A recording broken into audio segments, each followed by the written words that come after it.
Hello, నమస్తే అండి. శ్రీమతి ఎద్దనపూడి సులోచన రాణి గారి గిరిజా కళ్యాణ నవల 4వ భాగానికి స్వాగతం అండి. గిరిజ దూరంగా ఉన్న షాపు దగ్గరికి పరిగెత్తింది. మొదట ఎవరితోనో పోట్లాడుతూ చిరాకుగా ఉన్నతను గిరిజ మాట వినిపించుకోలేదు. గిరిజ 2-3 సార్లు చెప్పి బతిమాలగా వచ్చాడు. గిరిజ వెంట పెట్టుకొని వచ్చిన అతను ఆయన్ని చూశాడు. వెంటనే బయటికి పరిగెత్తి టీసీని తీసుకొచ్చాడు. అతను డాక్టర్కి ఫోన్ చేయడానికి గబగబా వెళ్ళాడు. గిరిజ ఆయన చేతిని పట్టుకొని వదలటం లేదు. పాపం, వెంట ఎవరూ లేరు కూడా అన్నాడు రవి సానుభూతిగా. మనం చేయగలిగిన సాయం చేద్దాం రవి అన్నది గిరిజ. టీసీ డాక్టర్కు ఫోన్ చేశానని, ఆయన వస్తున్నారని చెప్పి 2 రైల్వే కూలీలను పిలిచి వాళ్ల సాయంతో ఆయనను వెయిటింగ్ రూమ్లోకి చేర్చి పక్క మీద పడుకోబెట్టారు. ఆయన గిరిజ చేయిని వదలటం లేదు. గిరిజ విదిలించి విడిపించుకోనూ లేదు. డాక్టర్ వచ్చాడు. ఆయన్ని పరీక్ష చేస్తున్నాడు. కిటికీలో నుంచి చూస్తున్న రవి అరిచాడు, అక్క, ట్రైన్ వెళ్ళిపోతుంది. గిరిజ కిటికీ దగ్గరికి పరిగెత్తుకు వచ్చింది. ట్రైన్ విజిల్ వేసుకుంటూ వెళ్ళిపోతూనే ఉంది. గిరిజ నిశ్చేష్టురాలైనట్టు చూస్తూ నిలబడిపోయింది. ఇప్పుడు ఎలా అన్నాడు రవి ఆదుర్దాగా చూస్తూ. ఇంకో ట్రైన్కి వెళ్ళాలి అంతే, ఇంకేం చేస్తాం, నూతిలో నుంచి మాట్లాడుతున్నంత నీరసంగా అన్నది గిరిజ. డాక్టరు ఈ ముసలాయన మీకేమవుతాడని అడిగారు. గిరిజ క్లుప్తంగా తాను ఆయన అపరిచితులమని బాధతో గిలగిలాడుతుంటే సాయం చేసిన సంగతి చెప్పింది. డాక్టర్ అన్నాడు, మీ ట్రైన్ ఎలాగో వెళ్ళిపోయిందిగా, మళ్ళీ ట్రైన్ దొరకటానికి చాలా టైం ఉంది, మీరు కాస్త ఇన్ని చూస్తూ ఉండండి అన్నాడు. గిరిజకి హఠాత్తుగా తన పెట్టె సంగతి గుర్తొచ్చింది. రవి వెళ్ళి పెట్టి తెస్తానుండు అన్నది. గిరిజ ప్లాట్ఫామ్ పైకి వచ్చింది. అక్కడ అంతకుముందు కిటకిటలాడిన జనం వెల్లువలేదు. అంతటా ఖాళీగా నిశ్శబ్దంగా ఉంది. సందడే లేదు, కూలీలు కూడా లేరు. గిరిజ రవి తను కూర్చున్న చోటు చూసింది. పెట్టె ఎక్కడా లేదు. ఆ సందడిలో రవి తాను ఆ పెట్టెనే మరిచిపోయారు. గిరిజ పెట్టె గురించి టీసీకి రిపోర్ట్ ఇచ్చింది.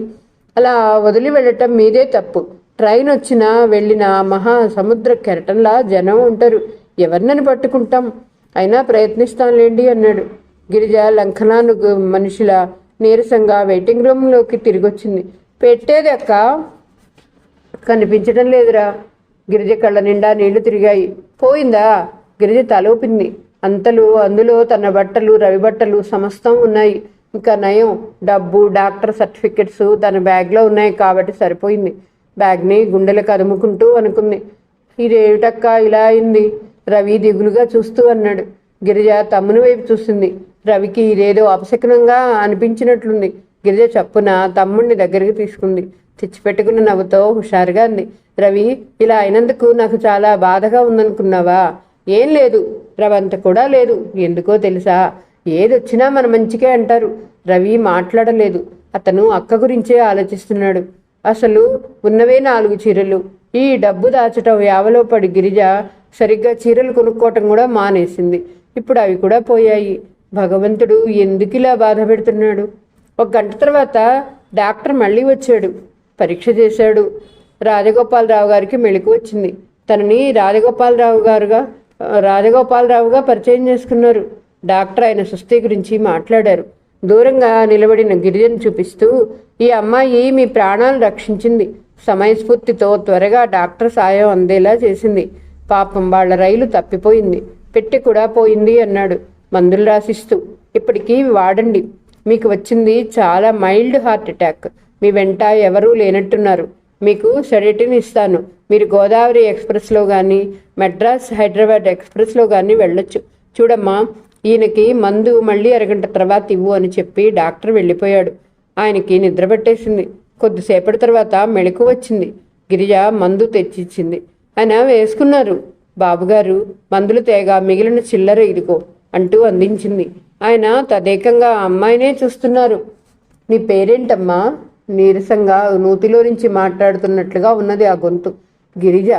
మీదే ఊరు? ఈ ఊరేనండి. ఈ అబ్బాయి ఎవరు? నా తమ్ముడు, పేరు రవి. ఏ ఊరు వెళ్తున్నారు? హైదరాబాద్. అలాగా, మాది కూడా ఆ ఊరే. నేను హైదరాబాదే వెళ్తున్నాను. మీకు అక్కడ ఎవరైనా బంధువులు ఉన్నారా? గిరిజ క్లుప్తంగా తమ్ముడి సుస్థి గురించి చెప్పింది. ఆయన రవి వంక చూశారు. అయ్యో పాపం, అలాగా అన్నారు. నా మూలంగా మీ రైలు తప్పిపోయిందని డాక్టర్ చెప్పాడు. దిగులు పడకు, మీరు వేరే రైల్లో వెళ్ళే ఏర్పాట్లు నేను చేస్తాను. గిరిజ కృతజ్ఞతగా చూసింది. కబురు చేయగా టీసీ వచ్చాడు. గోదావరి ఎక్స్ప్రెస్లో మాకు 3 టిక్కెట్లు దొరికేలా కాస్త చూడండి అని చెప్పారు ఆయన. టీసీ టిక్కెట్లు తెచ్చిచ్చాడు. డాక్టర్ వచ్చి రాజగోపాలరావు గారికి ఇంజెక్షన్ ఇచ్చాడు. ఆయన నిద్రపోతారు, కాస్త మీరు చూస్తూ ఉండండి అంటూ ఆయన బాధ్యత గిరిజకు అప్పగించారు. ఈ ప్రపంచంలో ఒక్కరు ఆదుకోకుండా వదిలేసినా మరొకరు సాయం చేస్తారు అన్నట్లుగా గిరిజని రవిని లింక్ ఎక్స్ప్రెస్ వదిలేసి వెళ్ళిన కొన్ని గంటల అనంతరం గోదావరి ఎక్స్ప్రెస్ వాళ్ళతో పాటు రాజగోపాలరావు గారిని తీసుకుని బయలుదేరింది. రాజగోపాలరావు గారు డాక్టర్ ఇచ్చిన ఇంజెక్షన్ మూలంగా రైలు బయలుదేరిన పావుగంటకే నిద్రపోయారు. గిరిజ ఆయనకు ఎదురుగా ఉన్న బెర్త్ మీద కూర్చునుంది. గిరిజ ఒళ్ళో రవి తలపెట్టుకుని పడుకున్నాడు. రైలు వేగంగా వెళ్తుంది. గిరిజ వెనక్కి తల ఆనించి కూర్చుంది. గిరిజ ఒడిలో నిద్రపోతున్న రవి ముఖంలో అలసట స్పష్టంగా కనిపిస్తోంది. గిరిజ తమ్ముడి చెక్కిళ్ళు నిమిరింది. ఎదురుగా రాజగోపాలరావు గారు నిద్రపోతున్నారు. ఆయన నిద్రలో పక్కకు తిరిగారు. బెర్త్ అంచుకొచ్చారు. గిరిజ వంగి చప్పున ఆయన పడకుండా చెయ్యడ్డు పెట్టింది. కొంతసేపటికి ఆయన వెల్లకిలా తిరిగారు. రైలు వెళుతోంది. గిరిజకి ఆ రైలు చీకటి సముద్రంలో ఈదుకుంటూ వెలుగు తీరం వెతుక్కుంటూ వెళుతున్న ఆశల నావలా కనిపించింది. జీవితం ఎంత గమ్మత్తైంది. కొద్ది గంటల క్రితం ఈయన ఎవరో తనకి తెలియదు. ఇప్పుడు హైదరాబాదు చేరే వరకు సంరక్షకురాల బాధ్యత స్వీకరించింది తాను. గిరిజ చూపులు మళ్ళీ రవి మీదకి మళ్ళాయి. వీడి ఆపరేషన్ సక్సెస్ అవుతుందా? తను డబ్బు అయితే సమకూర్చగలిగింది కానీ ఆయుష్ అది భగవంతుని చేతిలో ఉంది. ఆయన తన చల్లటి చూపు చూస్తాడా? ఒకవేళ రవికేదన్నా అయితే తనది ఇదే ఆఖరి ప్రయాణం. గిరిజ కంఠంలో ఏదో అడ్డుపడ్డట్టయింది. ఆపరేషన్ రవి భవిష్యత్తు పట్ల కాదు, తన భవిష్యత్తుకి తీర్పు చెప్పబోతోంది. తూర్పున తెల్లవారుతుంది. గోదావరి ఎక్స్ప్రెస్ రాత్రంతా ప్రయాణించి అలిసిన దానిలా సెగలు కక్కుతూ వచ్చి సికింద్రాబాద్ స్టేషన్లో ఆగింది. సాయన్న ఫస్ట్ క్లాస్ కంపార్ట్మెంట్ వెతుక్కుంటూ వస్తున్నాడు. రాజగోపాలరావు గారు అప్పటికి మేల్కొని అరగంట అయింది. స్టేషన్ దగ్గరికి వస్తుండగా ఆయన లేచి కూర్చున్నారు.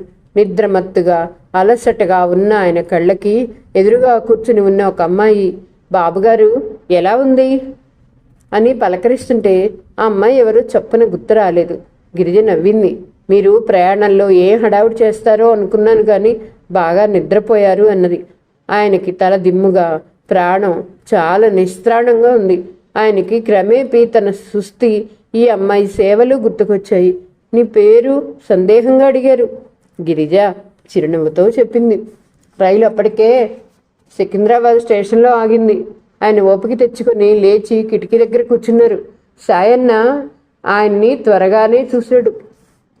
రవి లేచి నిద్రకళ్ళతో స్టేషన్లో సందడి గమనిస్తున్నాడు. రాజగోపాలరావు గారు సాయన్నని పెట్టెలోకి రమ్మని సైగ చేశారు. సాయన్న వచ్చాడు పెట్టెలోకి. అయ్యో అదేమిటి ఇలా ఉన్నారు? అతి నీరసంగా వాడిపోయి ఉన్న ఆయన మొహంలోకి గాబరాగా చూశాడు. గుంటూరు నుండి బాగానే వచ్చాను. బెజవాడ స్టేషన్లో సుస్థి చేసింది. మళ్ళీ మిమ్మల్ని చూస్తాననుకోలేదు. దేవుడి దయవలన బతికి బయటపడ్డాను. గుంటూరు నుండి టెలిగ్రామ్ వచ్చింది. మళ్ళీ బెజవాడ నుండి వేరే ట్రైన్లో వస్తున్నట్టు టెలిగ్రామ్ వచ్చింది. అదే నాకు అర్థం కాలేదు. స్నేహితులు ఎవరైనా చూసి ఆపేశారేమో అనుకున్నాను అన్నాడు సాయన్న. రాజగోపాలరావు గారు అతను చేయి పెట్టుకుని లేవబోతుంటే సాయన్న వారించాడు. ఆగండి మీరు లేవకండి, నేను డ్రైవర్ని పిలుచుకొస్తాను అంటూ గబగబా వెళ్ళాడు. మీరు ఎక్కడికి వెళ్తారమ్మా? సాయన్న వెళ్ళిన తర్వాత ఆయన గిరిజను అడిగారు. గిరిజ బ్యాగ్లో నుండి కాగితం తీసిచ్చింది. తెలుసా, ఈ ఊరు మేము రావటం ఇదే మొదలండి. ఇంతలో సాయన్న వెంట డ్రైవర్ గబగబా వచ్చాడు. సాయన్న ఆయన బ్రీఫ్ కేసును తీసుకున్నాడు. ఒకవైపు సాయన్న, మరొక వైపు డ్రైవర్ భుజాలు ఆసరా ఇవ్వగా ఆయన వాళ్ళిద్దరి మీద బరువు ఆపి లేచారు. ఆయన కంపార్ట్మెంట్లో నుండి దిగబోయే ముందు సాయన్నను గిరికి చూపించి, సాయన్న, ఈ అమ్మాయి మూలంగానే నాకు సమయానికి డాక్టర్ సాయం అందింది. పాపం చాలా శ్రమపడింది నా కోసం అన్నారు. సాయన్న గిరిజ వైపు కృతజ్ఞతగా చూశాడు. ఆయన, సాయన్న, డ్రైవరు ఇద్దరు పూర్తి ఆసరా ఇచ్చి నడిపిస్తుండగా ఎలాగో స్టేషన్ దాటి బయటకు వచ్చారు. గిరిజ, రవి కూడా వాళ్ళ వెంట బయటికి వచ్చారు. ఆయన కోసం తెల్లగట్టి పొడిగాటి కారు వేచి చూస్తుంది. డ్రైవర్ ఆయన్ని పట్టుకుని దాని తలుపు తెరిచాడు. అందులో ఎక్కబోయే ముందు ఆయన సాయన్నతో, ఇదిగో సాయన్న, ఈ అమ్మాయి వాళ్ళకి ఊరు తెలియదుట. నువ్వు ట్యాక్సీలో తీసుకెళ్ళి జాగ్రత్తగా ఇంటి దగ్గర దింపిరా. అడ్రస్ కాగితం ఆ అమ్మాయి దగ్గర ఉందిట అన్నారు. అలాగేనయ్యా అన్నాడు సాయన్న. చూడు, ట్యాక్సీకి డబ్బులు నువ్వే ఇవ్వు. ఆయన గిరిజ వైపు చూశారు. వస్తానమ్మా అన్నారు. గిరిజ ఆయనకి చేతులు జోడించి నమస్కరించింది. ఆయన జేబులో నుండి విజిటింగ్ కార్డు తీసి గిరిజ చేతికి అందించారు. నీకేదైనా అవసరమైతే నాకు ఫోన్ చెయ్యి అన్నారు. గిరిజ కార్డు తీసుకుని తల ఊపింది. ఆయన కారులో కూర్చున్నారు. డ్రైవర్ డోరేశాడు. తెల్లటి కారు రాజహంసలా రివ్వున వెళ్ళిపోయింది. సాయన్న వెళ్ళి ట్యాక్సీ తీసుకొచ్చాడు. ఎక్కండమ్మా అన్నాడు. రవి, గిరిజ వెనుక సీట్లో ఎక్కారు. అడ్రస్ కాగితం ఏదమ్మా అని అడిగాడు సాయన్న. గిరిజ బ్యాగ్ తెరిచి అడ్రస్ కాగితం తీసిచ్చింది. మలక్పేట పోనీ అన్నాడు సాయన్న కాగితం చూసి ట్యాక్సీ డ్రైవర్తో. ట్యాక్సీ చాలా దూరం ప్రయాణం చేసింది. వీధులు దాటి మలుపులు తిరిగి చివరికి ఒక సందులో ఉన్న ఇంటి ముందు ఆగింది. సాయన్న అడ్రస్ కాగితం తీసుకొని, ఇదిగో ఇదే ఇల్లు అన్నాడు. గిరిజ, రవి దిగారు. అది 3 వాటాల ఇల్లు. మధ్య వాటా తాళం పెట్టుంది. సాయన్న వెళ్ళి అడ్రస్ పేరులో ఉన్న రామలింగం గారు కావాలని అడిగారు. పక్కవాట వాళ్ళు వచ్చారు. ఆయన మనవరాలు పోయిందిట. రాత్రి వాళ్ళు ఊరు వెళ్ళారు అని చెప్పారు. ఆ మాట వినగానే గిరిజ ముఖం వెలవెలా పోయింది. ఏం చేస్తారు మరి?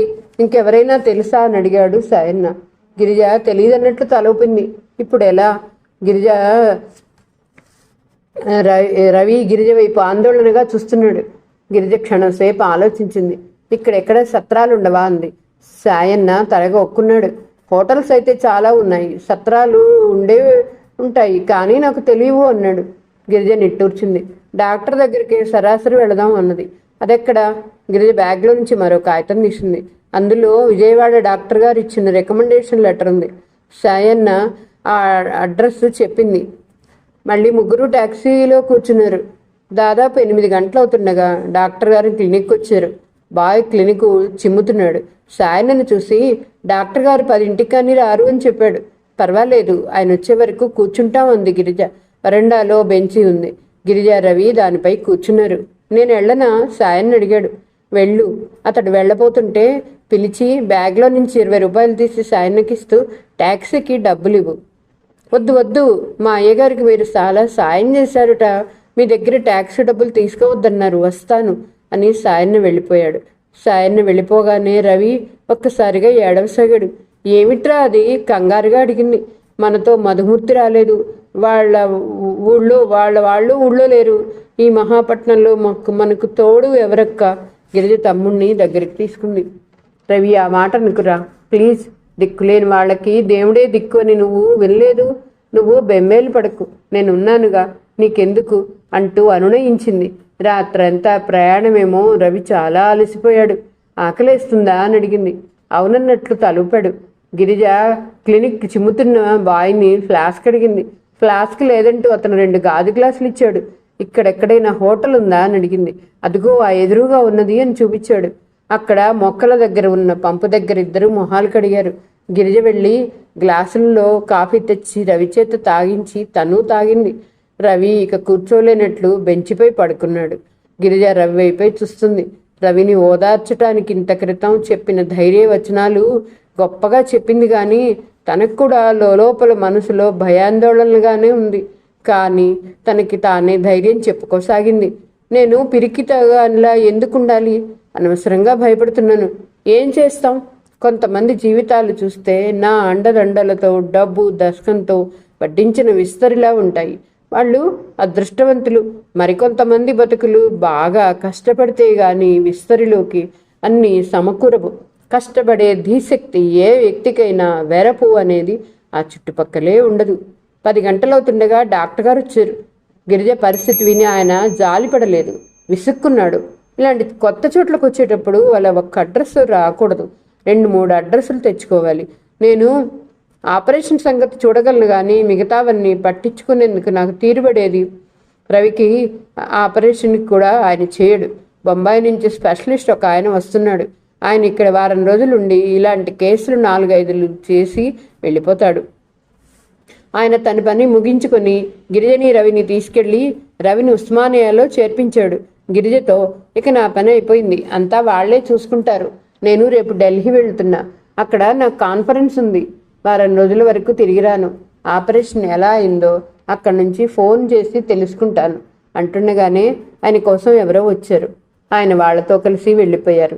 రవికి హాస్పిటల్ దుస్తులు ఇచ్చి జనరల్ వార్డులో పడుకోబెట్టారు. గిరిజకి, రవికి ఆ హాస్పిటల్ ఒక మహాలోకంలా ఉంది. ఎవ్వరూ ఎదుటివారి గురించి మాట వినిపించుకోరు. ఎవరికి వారే హడావుడిగా పరిగెత్తున్నట్టు వెళ్ళిపోతున్నారు. అంతా తొందరే, ఒకటే హడావుడి. పెద్ద పెద్ద వాళ్ళు వస్తున్నారు. వాళ్ళకి ప్రత్యేక సదుపాయాలు చేయాలి. ఇలాంటి చిన్న చిన్న వాళ్లను నిదానంగా చూసే తీరిక వాళ్ళకెక్కడుంటుంది? రవి గిరిజని పట్టుకొని వదలలేదు. అక్కడ మంచాల మీద పడుకున్న రోగుల్లో దీనత్వం, చూడటానికి వచ్చేవారి ముఖంలో బాధ. మొత్తానికి అందరి ముఖాలు ఏదో బాధని భరిస్తున్నట్టే ఉన్నాయి. అది జనరల్ వార్డు. ప్రతి రోగికి పక్కనే సాయంగా ఒకరిని ఉండనిస్తారు. ఈ మాట వినగానే గిరిజ అమ్మయ్య అనుకుంది. రాజగోపాలరావు గారు ఊరు నుంచి వచ్చి వారం రోజులైంది. ఆయన ఈ వారం రోజులు ఫ్యామిలీ డాక్టర్ గురుమూర్తి చికిత్సతో బాగానే కోలుకున్నారు. ఆయనకి సుస్థి చేసిందని చూడటానికి వచ్చే వెళ్ళి వారి సంఖ్య ఈరోజే కాస్త తగ్గింది. తాతయ్య సుస్థి పడ్డాడని తెలియగానే చందు కూడా కంగుతున్నాడు. ఈ వారం రోజులు ఆయన దగ్గరే ఉండి శుశ్రూషలు చేశాడు. ఆయన మనవడిని చూస్తూ అన్నారు, చందు, నువ్వు ఇంటి పట్టున ఉండాలంటే ఎప్పుడు నాకేదైనా సుస్థి ఉండాలన్నమాట అన్నారు. అవేం మాటలు తాతయ్య, ఇలా రా. చందు దగ్గరగా వచ్చాడు. ఇలా కూర్చో. చందు ఆయన మంచంపై కూర్చున్నాడు. చందు చేతిని ఆయన తన చేతిలోకి తీసుకుంటూ అనునయంగా అన్నారు, నాకు ఇంకా భూమి మీద నూకలు ఉన్నాయి కాబట్టి బతికి బయటపడ్డాను అనుకో. అదే ఆ రోజు నాకు ఈ రుణం తీరిపోయి ఉంటే. చందు మాట్లాడలేదు. ఈయన తాపత్రయం ఏమిటో అతనికి అర్థం కాదు. హాయిగా 75 సంవత్సరాలు జీవితాన్ని సకల సుఖాలతో అనుభవించాడు. ఇంకా ఎందుకీ ఆరాటం? నీ పెళ్ళైపోతే నాకు ఎప్పుడు ఎక్కడ పోయినా దిగులేదు. చందు లేవబోయాడు. ఆయన చేయి పట్టి ఆపడంతో మళ్ళీ కూర్చున్నాడు. ఆయన అన్నారు, చందు, నా మాట ఒక్కటి విను. ఈ సృష్టిలో ప్రతి దానికి ఒక నియమం ఉంది. ఈ ప్రాణం అనేది ఉందే, మన తల్లిదండ్రుల నుంచి ఎలా పుచ్చుకుంటామో మళ్ళీ మన పిల్లలకి మన ద్వారా సంక్రమించనీయాలి. వృద్ధి చెందటం అనేది ఈ ప్రకృతి లక్షణం. నీకు పెళ్లి మీద ఎందుకు ఇష్టం లేదో నాకు అర్థం కాదు. కనీసం నువ్వు ఈ ఇంటిని గురించైనా ఆలోచించాలి. ఈ ఇంటి ఆచార వ్యవహారాలుగా కొన్ని సాంప్రదాయాలున్నాయి. వాటిని శ్రద్ధగా నెరవేర్చే వ్యక్తి కావాలి. ఈ ఇంటిని ఏళ్ల తరబడి అంటిపెట్టుకొని విశ్వాసంగా మసులుతున్న శాయన్న, మాలి, వంట మనిషి, పని మనిషి లాంటి నౌకర్లున్నారు. వాళ్ళ మంచి చెడ్డలు చూసేందుకైనా మనిషి కావాలి. నువ్వు పెళ్లి చేసుకోకపోతే ఈ బాధ్యతలన్నీ ఎవరు చూస్తారు? వాటికి ఒక మనిషిని పెట్టుకుంటే సరిపోదా తాతయ్య? ఆయన అసహనంగా చూశాడు. నువ్వు పెళ్లి చేసుకోకపోతే ఈ వంశం ఎలా నిలుస్తుందిరా? దానికేముంది, అనాథ శరణాలయం నుంచి ఎవరినైనా తెచ్చి పెంచుకుంటే సరి. ఛీ, ఏం మాటలు రావి? నువ్వు మతుండే మాట్లాడుతున్నావా? ఆయన కోపంగా లేవబోయారు. ఓకే ఓకే, దీని గురించి మనం తర్వాత మాట్లాడదాం, ఇప్పుడు కాదు. నువ్వు అసలే నీరసంగా ఉన్నావు, ఆవేశపడకు. చందు తాతగారి భుజాలు పట్టుకొని వెనక్కి ఆనించి పడుకోబెట్టాడు. ఎప్పుడు అడిగినా తర్వాత తర్వాత అంటావు. ఆ తర్వాత ఎప్పుడు వస్తుందో నాకు తెలియకుండా ఉంది. ఈ లోపల నా జీవితం తెల్లారిపోయేట్టుంది. అనాథాశ్రమం నుంచి పెంచుకుండాట మన వంశం, పేరు, ప్రతిష్ట. చందు బోర్గా చూశాడు. ఇంతలో ఫోన్ మోగింది. వెళ్ళి తీశాడు. ఏమిట్రా రమేష్, నిజంగానా? అతని మొహం మతాబులా వెలిగిపోయింది. ఫోన్ పట్టుకుని తాతగారి వైపు తిరిగాడు. తాతయ్య, ఈరోజు గుర్రపందాల్లో మన స్వీట్ డ్రీమ్ గెలిచిందిట, చీర్స్ అని ఫోన్లోకి. రమేష్, నేను ఇప్పుడే వస్తున్నాను రా, మనం గ్రాండ్గా సెలబ్రేట్ చేసుకుందాం అని అంటూ ఫోన్ పెట్టేశాడు. తాతయ్య, నేను నీకు రాత్రికి కనిపించను, ఇప్పుడే చెప్పేస్తున్నాను, గుడ్ నైట్, టాటా అనేసి వెళ్ళిపోయాడు. రాజగోపాలరావు గారు నిట్టూర్చారు. వాడి కాలు క్షణం వింటో నిలవదు. ఒకవేళ నిలిచినా ఆ రాకాసులు ఊరుకోరు, రమ్మనమని పిలుస్తారు. వాళ్ళు పిలిచారంటే చందు పగ్గాలు వేసి పట్టుకున్నా ఆగడు, తెంచుకొని పారిపోతాడు. ఈ కళ్ళతో వీడి పెళ్ళనేది చూస్తానా? ఫోన్ మళ్ళీ గణగణలాడింది. మేనేజర్ వచ్చి తీశాడు. డాక్టర్ గారు చేశారండి, మీకే అంటూ ఫోన్ తెచ్చి ఇచ్చాడు. హలో అన్నారు ఆయన. అవతల నుండి వినిపించింది. మీరు చెప్పిన పిల్లాడిని గురించి ఎంక్వైరీ చేశానండి. ఈ రోజుకు తెలుసుకోగలిగాను. ఈరోజు ఉస్మానియాలో 2 హార్ట్ ఆపరేషన్స్ జరుగుతున్నాయి. ఒకటి 40 సంవత్సరాల స్త్రీ, ఈ ఊరే. రెండోది 14 సంవత్సరాల కుర్రాడు, పేరు రవిట, ఊరు విజయవాడ. ఈ వివరాలు వినగానే ఆయన ముఖం వికసించింది. వాళ్లే అన్నారు ఆయన. డాక్టర్ గారు ఫోన్ పెట్టేశారు. సాయన, నా ఉత్తరీయం ఏది, నా చెప్పులు ఎక్కడా అని కేకలు పెట్టారు. ఆ రోజు స్టేషన్లో తాను చాలా నిస్సత్తువలో ఉండి ఆ అమ్మాయిని దించిరమ్మని సాయన్నకు అప్పచెప్పాడు. ఇంటికి వచ్చిన తర్వాత తను మంచంపై నుంచి లేవలేదు. డాక్టర్ రావటం, తన సుస్థి గురించి అడగటం, ఎక్స్రేలు, రక్త పరీక్షలు, చూడటానికి వచ్చే పోయేవారి పరామర్శలు, వీటితోనే 2-3 రోజులు ఊపిరాడలేదు. 4వ రోజున ఆయనకు కాస్త ఒంటరితనం చిక్కినప్పుడు సాయన్నని గిరిజ గురించి అడిగారు. అడ్రస్ తేలిగ్గా దొరికిందా? ఆ అమ్మాయిని ఇంటి దగ్గర దింపావా? ఏమని చెప్పింది? బత్తాయి రసం తీస్తున్న సాయన్న జరిగిందంతా చెప్పాడు. అది విని రాజగోపాలరావు గారు ఇస్తుపోయారు. అరే, ఎంత పని జరిగింది! వాళ్ళు లేకపోతే సరాసరి మన ఇంటికి తీసుకురాలేపోయావా అన్న. ఆయన తల గోక్కున్నాడు. నాకు తోచలేదండి. అమ్మాయి గారు కూడా అదేమీ అనలేదు. రాజగోపాలరావు గారు అప్పటికప్పుడు సాయన్నకు కారిచ్చి ఆ డాక్టర్ గారి క్లినిక్కి గిరిజ వివరాలు తెలుసుకోవటానికి పంపించారు. అరగంటలో సాయన్న తిరిగి వచ్చాడు. డాక్టర్ గారు ఊళ్ళో లేరండి, ఢిల్లీ కాన్ఫరెన్స్కి వెళ్ళారట. వారం రోజుల వరకు తిరిగి రారట. ఆ అమ్మాయి గురించి ఆ కుర్రాడికి తెలీదుట. నర్సు లీవ్లో ఉండి వచ్చిందట, ఆమెకి తెలీదుట. ఇది వినగానే ఆయన మరీ కుంగిపోయారు. ఆయనకి మాటిమాటికి గిరిజ ముఖమే కళ్ళ ముందు కనిపిస్తుంది. గిరిజ గుర్తుకొస్తే తనని తానే క్షమించలేనంత సిగ్గుగా ఉంది.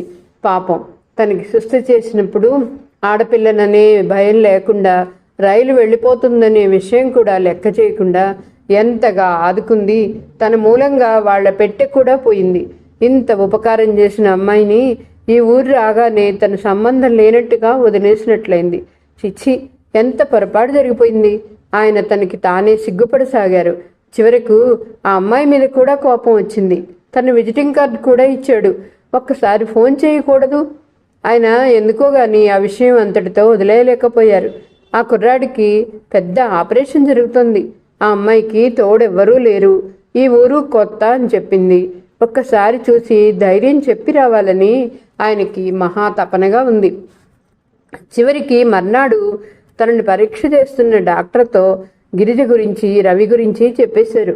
డాక్టర్, మీరు పెద్ద డాక్టర్లు, పలుకుబడి కలవారు. కాస్త ఎంక్వైరీ చేస్తే తెలుసుకోలేకపోరు. ఆయన రవి పేరు, ఊరు, వ్యాధి వివరాలు నోట్ చేసుకున్నాడు. 2 రోజుల అనంతరం ఆయన ఫోన్ చేసి ఈ వివరాలు చెప్పారు. రవికి ఈరోజే ఆపరేషన్ అయిందట. బొంబాయి నుంచి వచ్చిన స్పెషలిస్ట్ చేశాడు. ఆ మాట వినగానే రాజగోపాలరావు గారు వెంటనే సాయన్నని తోడు తీసుకుని బయలుదేరారు. రవిని ఆపరేషన్ థియేటర్లోకి తీసుకెళ్లారు. ఉదయం 10 గంటలకు వెళ్ళాడు. సాయంత్రం 4 గంటలవుతుంది. జనరల్ వార్డులో రవి పడుకునే ఖాళీ మంచం పక్కన స్టూల్ మీద కూర్చొని ఉన్న గిరిజ తన భవిష్యత్తు గురించి, కాలం చెప్పబోయే తీర్పు కోసం వేచి చూస్తున్న దానిలా ఉంది. ఉదయం నర్సులు వచ్చి రవిని తీసుకెళ్తుంటే రవి ఆఖరిసారిగా తన చెయ్యి పట్టుకొని అక్క అంటూ బేలగా కళ్ళల్లోకి చూశాడు. గిరిజ ఆ రాత్రి నుంచి ఈ క్షణంలో తను ఎంత ధైర్యంగా ఉండాలో, చిరునవ్వుతో వాడిని ఎలా పంపించాలో రిహార్సల్ వేసుకుంది. తీరా ఆ క్షణం వచ్చేసరికి నిశ్చయం అంతా గాల్లో ఎగిరిపోయింది. కళ్ళలోకి నీళ్లు చివ్వున ఉబికాయి. రవి బుగ్గ మీద గట్టిగా ముద్దు పెట్టుకుంది. రవి, నువ్వు వచ్చే వరకు ఇక్కడే కూర్చుని ఎదురు చూస్తుంటాను అన్నది. రవి గిరిజ చేతిని గట్టిగా నొక్కాడు. అందులో నేను మళ్ళీ తిరిగి వస్తానా అనే సందేహం కనిపిస్తోంది. గిరిజ పరిగెత్తుకు వెళ్ళి బ్యాగ్ తెరిచి కుంకుమ పొట్లం తీసింది. కుంకుమ తెచ్చి రవి మొహాన పెట్టింది. రవి గిరిజ చేతిని వదలలేనట్టు వదిలాడు. నర్సులు రవిని తీసుకుని వెళ్ళారు. రవితోనే గిరిజ శక్తి అంతా వెళ్ళిపోయినట్లు అనిపించింది. నీరసంగా మంచం వద్దకు వచ్చింది. స్టూల్పై కూర్చుంది. ఆ ఖాళీ మంచం చూసేసరికి కడుపులోంచి దుఃఖపు తెర కెరటంలా తన్నుకు వచ్చేసింది. కొంగులో ముఖం దాచుకొని ఏడ్చేసింది. పక్క బెడ్ మీద ఉన్న ముసలావిడ వచ్చి, ఊరుకో, ఏం చేస్తాం, అంతా దేవుడి దయ, ఎలా ఉంటే అలా జరుగుతుంది అని ఊరడించింది. చుట్టుపక్కల రోగులు కూడా గిరిజ వైపు సానుభూతిగా చూస్తున్నారు. స్టూలు మీద కూర్చున్న గిరిజ అలాగే కూర్చుండిపోయింది. గిరిజకి ఆ చుట్టుపక్కల జరుగుతున్న సందడేదీ వినిపించటం లేదు. చిన్నప్పటి నుండి తను రవి కలిసి పెరిగిన సంఘటనలే గుర్తుకొస్తున్నాయి. ఒకసారి తనకు జ్వరం వచ్చింది. వాకిట్లోకి సీమ చింతకాయలు అమ్మకానికి వచ్చాయి. తను కావాలనంటే తండ్రి తినవద్దని జబ్బు చేస్తాయని కేకలేశాడు. రవి రహస్యంగా కొన్ని తెచ్చిచ్చాడు. అక్క, నీకు జ్వరంగా ఉందా?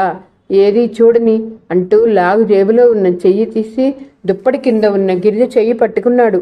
గిరిజ చేతికి ఏమో తగిలాయి. అక్క, నేను నిద్రపోని, మాట్లాడించొద్దని చెప్పానా? వంట చేస్తున్న తండ్రి గదమాయించాడు. గిరిజ దుప్పట్లో నుంచి చెయ్యి తీసింది. చేతిలో సీమ చింతకాయలు. గిరిజ కళ్ళు ఆనందంతో పెద్దవయ్యాయి. ఇద్దరి కళ్ళల్లోనూ సంతోషం నాట్యం చేసింది. తిను తిను అన్నట్టు చూసెళ్ళాడు. తను తింటోంది. ఇంతలో తండ్రి వచ్చాడు. ఆల్మైరా దగ్గరికి వెళ్ళి థర్మామీటర్ తెచ్చాడు. గిరిజ, నోరు తెరువు, జ్వరం చూస్తాను అన్నాడు. గిరిజ నోరు తెరవలేదు. పెదాలు బిగించి భయంగా తండ్రి వైపు చూస్తుంది. నిన్నే, నోరు తెరువు. గిరిజకి నోరు తెరవక తప్పలేదు. ఏమిటా తినేది? గిరిజ మాట్లాడలేదు. అయినా దుప్పటి లాగి చూశారు. సీమ చింతకాయ తొక్కలున్నాయి. ఇవి ఎక్కడివి నీకు? ఆ రవిగాడు తెచ్చిచ్చుంటాడు, అవునా? గద్దించాడు ఆయన. లేదు నాన్న, తమ్ముడు ఇవ్వలేదు, గిరిజ చెప్తూనే ఉంది. ఆయన వినిపించుకోలేదు. దొడ్లో బట్టలు ఆరేస్తున్న రవిని రెక్కపట్టుకు లాక్కొచ్చి, ఏరా, నీ ప్రేమ అంత ముంచుకుపోతుందా? రాత్రికి జ్వరం ముదిరితే ఎంత ప్రమాదమో తెలుసా? ఇలాంటి వెధవ పనులు ఇంకోసారి ఎప్పుడైనా చేస్తావా అంటూ వంగదీసి 4 బాదాడు. గిరిజ లేచొచ్చి రవిని పట్టుకుంది. నాన్న, ఇంకెప్పుడు తినను, వాడిని కొట్టకు అంటూ ఏడ్చింది. ఆడదిక్కులేని సంసారం. వంట తండ్రి చేసేవాడు. ఇద్దరు తండ్రికి సాయం చేసేవారు. తర్వాత గిరిజ వంట చేస్తుంటే రవి సాయం చేసేవాడు. ఎప్పుడు ఇద్దరు ఒక్క మాటగా ఉండేవాళ్ళు. ఒకరి పట్ల ఒకరికి బహిప్రాణం. అంత ప్రేమ. తమ్ముడిని గురించిన జ్ఞాపకాలెన్నో. తను తండ్రి పోయిన ఒంటరితనంతో బాధపడలేదు. ఎందుకంటే కాస్త కన్నీళ్లు పెట్టుకున్నా రవి వెంటనే వాటిని తుడిచేవాడు. అక్క, నన్ను ఏడవద్దని నువ్వు ఏడుస్తున్నావా? నువ్వే చెప్పావుగా, మన ఇద్దరం ఒకరికి ఒకరు తోడుగా ఉండి నాన్న లేని బాధ మర్చిపోవాలని. వయసుకు చిన్నవాడైనా వాడికి గ్రహింపు శక్తి ఎంతో ఉంది. స్టూల్ మీద అరచేతుల్లో మొహం దించుకుని కూర్చున్న గిరిజ పదే తమ్ముడిని గురించిన చిన్ననాటి జ్ఞాపకాలన్నీ గుర్తు చేసుకోసాగింది. రవి, నువ్వు లేకుండా నేను ఒంటరిగా ఈ ప్రపంచంలో బతకలేనురా. నువ్వు లేకపోతే నేను కూడా ఉండను. నీ వెంటే వస్తాను అనుకుంటోంది. గిరిజ, ఎవరో పిలిచారు. తన ఆలోచనల్లో మునిగిపోయినట్లు కూర్చున్న గిరిజ చివ్వున తలెత్తింది. ఎదురుగా రాజగోపాలరావు గారు నిలబడి ఉన్నారు. బాబుగారు, మీరా? సంభ్రమంగా అంది. ఆయన గిరిజ వైపే చూస్తున్నారు. ఆయన ఈ వార్డులోకి అడుగు పెట్టేసరికి దూరంగా ఖాళీగా ఉన్న మంచం పక్కన అరచేతిలో ముఖం దాచుకుని ఒంటరిగా కూర్చున్న గిరిజ కనిపించింది. ఆయన అక్కడికి వచ్చారు. పేరు పెట్టి పిలిచారు. గిరిజ తలెత్తి చూసింది. ఎంతో కళగా ఉండే ఆ కళ్ళు ఏడ్చి అలసిపోయినట్లుగా ఎర్రగా నీరసంగా ఉన్నాయి. మొహం పీక్కుపోయింది. అలా ఒంటరిగా దీనంగా కూర్చుని ఉన్న గిరిజని చూసేసరికి ఆయన మనసు జాలితో సానుభూతితో ద్రవించిపోయింది. ఈ కృతజ్ఞుడు మళ్ళీ నా ఎదుడికి ఎందుకొచ్చాడా అని చూస్తున్నావా? అదేమిటి బాబుగారు, అలా అంటారేం? కూర్చోండి. మీ ఒంట్లో ఇప్పుడు ఎలా ఉన్నది? చప్పున లేచి తను కూర్చున్న స్టూల్ ఆయనకి ఇచ్చింది. బాగానే ఉంది. బాగానే ఉన్నట్లు నేను కనిపించటంలా? రాజగోపాలరావు గారు కూర్చున్నారు. రవి ఆపరేషన్ గదిలో ఉన్నాడు కదూ అడిగారు. గిరిజ కళ్ళ నిండా నీళ్లు. కళ్ళు కిందికి వాలాయి. అవునన్నట్లుగా చూసింది. మీ వాళ్ళెవరూ రాలేదా? మాకు ఈ ప్రపంచంలో ఎవ్వరూ లేరు బాబుగారు. నాకు రవికి నేను, అంతే. ఆయన జరిగిందంతా చెప్పారు. మీరిక్కడ ఉన్నారని మా డాక్టర్ గారు చెప్పగానే పరిగెత్తుకొచ్చాను. అయినా నువ్వు కూడా నన్ను చాలా చెడ్డవాణ్ణి చేశావు అన్నారు. నేనా? ఆశ్చర్యంగా చూసింది. కాదా మరి? నేను విజిటింగ్ కార్డు కూడా ఇచ్చాను కదా, అందులో ఫోన్ నెంబర్ ఉంది. కాస్త ఫోన్ చేయకూడదా? మీరు పెద్దవారు, బిజీగా ఉంటారు. అదే కాకుండా నేను మీకు గుర్తుంటానో లేదో అనుకున్నాను. నాకు ఇంత ఉపకారం చేసిన నిన్ను మరిచిపోగలనా? గిరిజ తలదించుకుంది. మీరు 10 సార్లు అంత మాట అనకండి. నేను చేసిన సాయం ఏ పాటిది? నువ్వు భోజనం చేశావా? ఆకలి లేదు నాకు, నేను ఇప్పుడే వస్తాను అంటూ ఆయన వెళ్ళిపోయారు. దాదాపు అరగంట తర్వాత సాయన్ వచ్చాడు. అయ్యగారు మిమ్మల్ని తీసుకురమ్మంటున్నారమ్మా అని పిలిచాడు. గిరిజ వెళ్ళింది అతని వెంట. అక్కడ స్పెషల్ రూమ్స్ వరుసగా ఉన్నాయి. ఒక దాని ముందు రాజగోపాలరావు గారు ఎవరితోనో మాట్లాడుతున్నారు. గిరిజను చూడగానే అమ్మా గిరిజ అని పిలిచారు. ఇదిగో ఇది మీ గది. రవి ఇక్కడ దాదాపు 20 రోజుల పైనే ఉండాలట. స్పెషల్ రూమ్ ఏర్పాటు చేశాను అన్నారు. గిరిజ లోపలికి వెళ్ళింది. గది విశాలంగా ఉంది. 2 మంచాలు మెత్తటి పరుపులతో తెల్లటి దుప్పట్లు పరిచున్నాయి. బాత్రూమ్ ఉంది. గిరిజకి ప్రాణం లేచొచ్చినట్లయింది. గిరిజ లోపలికి వచ్చి కూర్చోగానే సాయన్ ఫ్లాస్క్లో తెచ్చిన కాఫీ గ్లాసులో పోసి ఇచ్చాడు. వద్దు, నాకు తాగాలని లేదన్నది. రాజగోపాలరావు గారు అప్పటికే లోపలికి వచ్చారు. తాగమ్మా అన్నారు. ఇంతలో ఆ గదిలో ఉన్న ఫోన్ మోగింది. ఆయన వెళ్ళి తీశారు. ఎస్ ఎస్ అన్నారు. క్షణంసేపు అవతల వైపు నుంచి చెప్పే మాటలు వింటున్నారు. థ్యాంక్ యూ అన్నారు. రిసీవర్ పట్టుకుని గిరిజా, రవి ఆపరేషన్ సక్సెస్ అయిందిట, నర్సు చెప్పింది. నర్సు నాకు తెలుసు, ఇక్కడికి ఫోన్ చేయమని, ఆ పేషెంట్ నా బంధువు అని చెప్పొచ్చాను అన్నారు.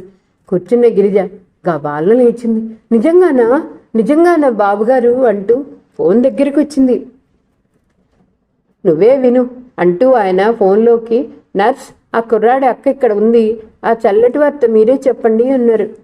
గిరిజ ఫోన్లో నర్సు చెప్పగా విని రవి ప్రాణం దక్కిన శుభవార్తను వింది. థ్యాంక్ యూ కళ్ళ నీళ్లతో అంది. ఇక ఇప్పుడైనా కాఫీ తాగుతావా అన్నారు ఆయన. ఫోన్ పెట్టేసిన గిరిజ ఆయన వైపు తిరిగింది. మరుక్షణంలో చటుక్కున వంగి ఆయన పాదాలకి నమస్కరించింది. అరే రే, ఇదేమిటి, నేనేం సాయం చేశాను అంటూ ఆయన లేవదీశారు. బాబుగారు, రవి కాదు బతికింది, నేను గుండెల మీద చెయ్యి ఆనించుకుంటూ నవ్వుతూ అనబోయింది. మరుక్షణంలో బావురుమని ఏడ్చేసింది. ఆయన గిరిజను పట్టుకున్నారు. గిరిజా అన్నారు. ఈరోజు కథ ఇంతటితో సమాప్తమండి. మరలా తరువాయి భాగంతో కలుద్దాం. నా కథ మీకు నచ్చితే like, share, subscribe and comment. ఉంటానండి. పద్మావతి చావలి.